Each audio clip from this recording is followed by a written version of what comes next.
नमस्कार मंडळी. आज आपण एका खूप सुंदर कवितेच्या प्रवासाला निघणार आहोत. असं समजा की आपण शब्दांच्या बोटीत बसलोय आणि पाण्यावर तरंगता तरंगता निसर्गाची जादू अनुभवतोय. चला सुरू करूया.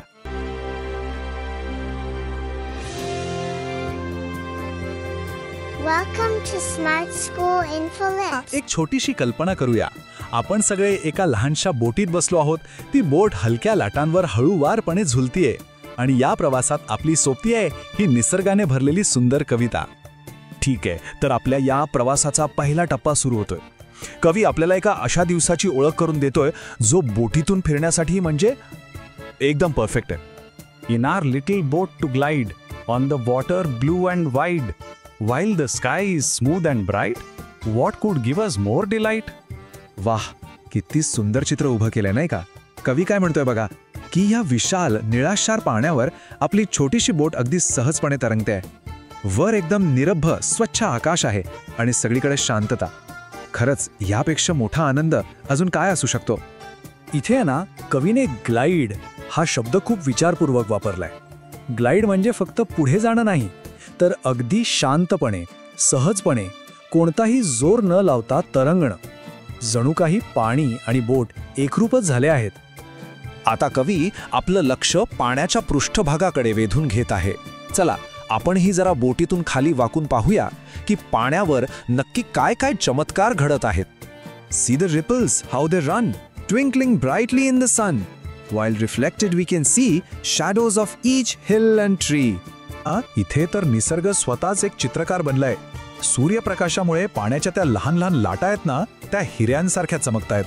आणि ते शांत पाणी ते तर जणू एक आरसाच बनलाय, ज्यामध्ये आजूबाजूच्या टेकड्या आणि झाडांचं किती सुंदर प्रतिबिंब दिसतंय. आणि हीच तर आहे पाण्याची खरी जादू. ते फक्त वाहत नाही, तर आजूबाजूच्या सुंदर जगाला स्वतःमध्ये सामावून घेणारा एक आरसा बनतं. चला आता आपली बोट हळूहळू किनाऱ्याजवळ आली आहे. आणि इथे बघा, पाण्यावर तरंगणारी मोठी गोल कमळाची पानं आणि उंच हिरवीगार झाडं दिसायला लागली आहेत. कवितेत एक शब्द आलाय मार्ज. हा एक जुना पण खूप सुंदर शब्द आहे, ज्याचा अर्थ होतो किनारा किंवा काठ. म्हणून रीडी मार्ज म्हणजे काय, तर वनस्पती आणि गवताने भरलेला नदीचा शांत काठ. तर त्या किनाऱ्यावर आपल्याला काय दिसते?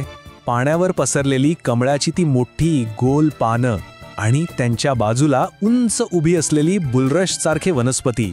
वाह, हे दृश्य त्या जागेला आणखीनच जिवंत बनवतंय. पण थांबा थांबा, या शांत दृश्यात आता थोडी हालचाल दिसू लागली आहे.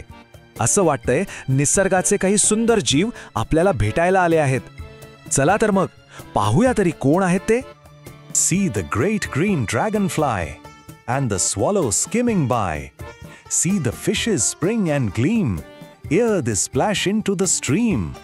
या ओळींमध्ये ई रे हा एक जुना शब्द वापरला आहे, ज्याचा सरळ अर्थ आहे च्या आधी.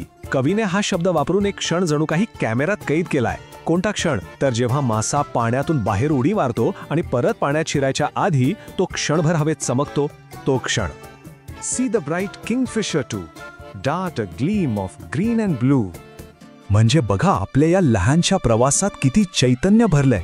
तो मोठा हिरवा ड्रॅगनफ्लाय, पाण्याला स्पर्श करून जाणारा स्वॅलो पक्षी, हवेत चमकणारे मासे आणि तो रंगीबेरंगी Kingfisher.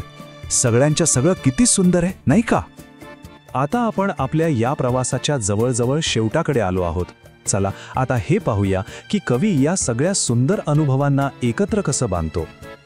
These are all around our boat on the water whiles we float.